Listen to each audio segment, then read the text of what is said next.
নমস্কার বন্ধুরা, পেটুক বাঙালি রান্নাঘরে আপনাদেরকে স্বাগত জানাই। বন্ধুরা, আপনারা তো অনেকভাবেই আলুর দম খেয়েছেন, কিন্তু এইভাবে বানাতে পারলে এর স্বাদ কিন্তু একদম দ্বিগুণ হয়ে যাবে। এর জন্য কি কি লাগছে চলুন একবার দেখে নিই। আমরা এখানে দুটো বড় সাইজের আলুকে এইভাবে কেটে নিয়েছি। আমরা এখানে একটা বাটি নিয়ে নিয়েছি, এতে দিয়ে দিচ্ছি 1 চা চামচ পোস্ত, তারপর দিয়ে দিচ্ছি 1 চা চামচ গোটা জিরে, এবার দিলাম একটা শুকনো লঙ্কা আর গোটা কয়েক কাজু বাদাম। এবার এটাকে আমরা জলে একটু ভিজিয়ে রাখবো আর এটার একটা পেস্ট বানিয়ে নেব। এবার কেটে নিচ্ছি আদা, টমেটোকেও আপনারা এইভাবে রাফলি চপ করে নিতে পারেন। এটারও আমরা ভালো করে একটা পেস্ট করে নেব। কড়াই বসিয়ে এখানে প্রায় 4 থেকে 5 টেবিল চামচ মতো সাদা তেল দিয়ে দিচ্ছি।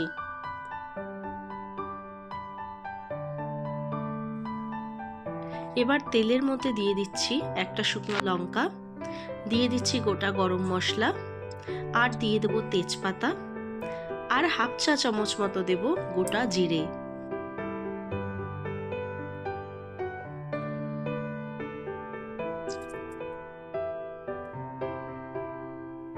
এবার দিয়ে দিচ্ছি কেটে রাখা আলুগুলো। আলুগুলো আমাদেরকে ভালো করে ভেজে নিতে হবে।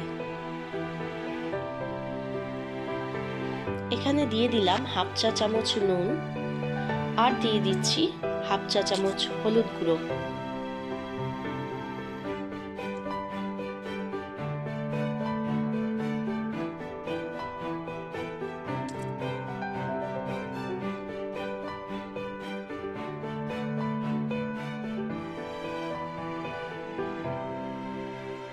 আলুগুলো কিন্তু আমাদেরকে খুব ভালো করে ভেজে নিতে হবে।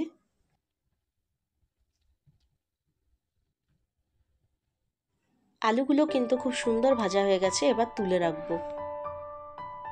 এইবার দিয়ে দিচ্ছি বেটে রাখা যেই দুটো পেস্ট আমরা করেছিলাম সেই পেস্ট দুটো।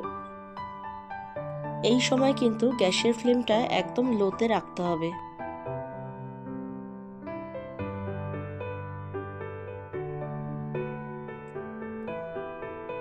এখানে দিয়ে দিচ্ছি আমরা 1 চা চামচ মতো নুন।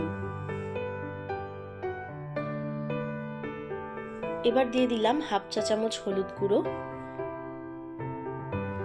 এবারে দিচ্ছি হাফ চা চামচ লঙ্কা গুঁড়ো, তারপর দিয়ে দিলাম হাফ চা চামচ চিনি।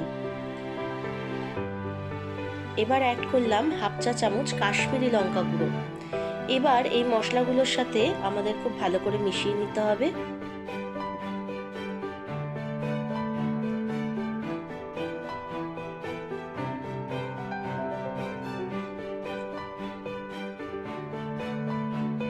দেখুন বন্ধুরা, মশলা থেকে কিন্তু খুব সুন্দর তেল ছেড়ে এসছে। এবার দিয়ে দিচ্ছি কিছু মটরশুঁটি। এতক্ষণ যারা আমার ভিডিওটি দেখছেন তাদেরকে অসংখ্য ধন্যবাদ এইভাবে আমার পাশে থাকার জন্য। আর নতুন যেই বন্ধুরা আছেন চ্যানেলটি এখনো সাবস্ক্রাইব করেননি, তাদেরকে অনুরোধ জানাচ্ছি চ্যানেলটি সাবস্ক্রাইব করে আমার পাশে থাকার জন্য। এবার এখানে আমরা দিয়ে দিচ্ছি ফ্যাটানো টক দই 2 টেবিল চামচ।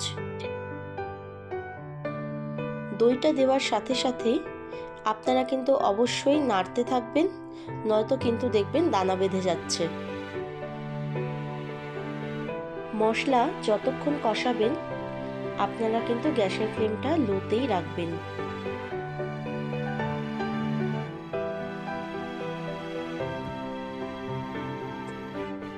মশলা আমাদের খুব সুন্দর কষানো হয়ে গেছে, তেলটা কিন্তু ছেড়ে এসছে। এইবার আমরা এর মধ্যে আলুগুলোকে অ্যাড করব।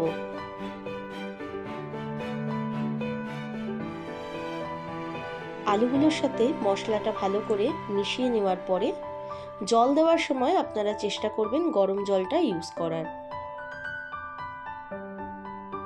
ঝোলটা আমাদের ভালো করে ফুটে এসছে। এবার একটা ঢাকা দিয়ে ফিরে আসছি 10 মিনিট পর।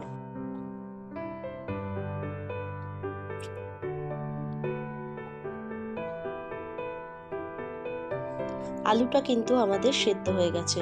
এবার ঝোলটাকে একটু কমিয়ে নেব, এতটা ঝোলের আমাদের প্রয়োজন নেই। দিয়ে দিচ্ছি এবার গরম মশলা গুঁড়ো, আর দিয়ে দিচ্ছি একটু ঘি।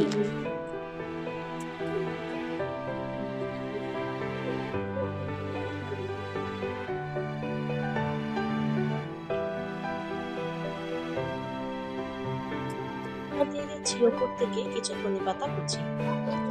তৈরি হয়ে গেল আজকে কাশ্মীরি আলুর দম।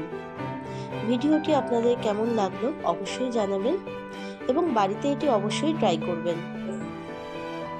এই রকম আলুর দম আপনারা লুচি, পরোটা বা রুটির সাথেও কিন্তু ট্রাই করতে পারেন। ভিডিওটি ভালো লাগলে বন্ধুদের সাথে শেয়ার করার অনুরোধ রইল। একটি লাইক ও কমেন্টের মাধ্যমে আপনাদের মূল্যবান মতামত অবশ্যই জানাবেন। আজকের মতো আসি, দেখা হবে অন্য কোনো এক নতুন ভিডিওর সাথে।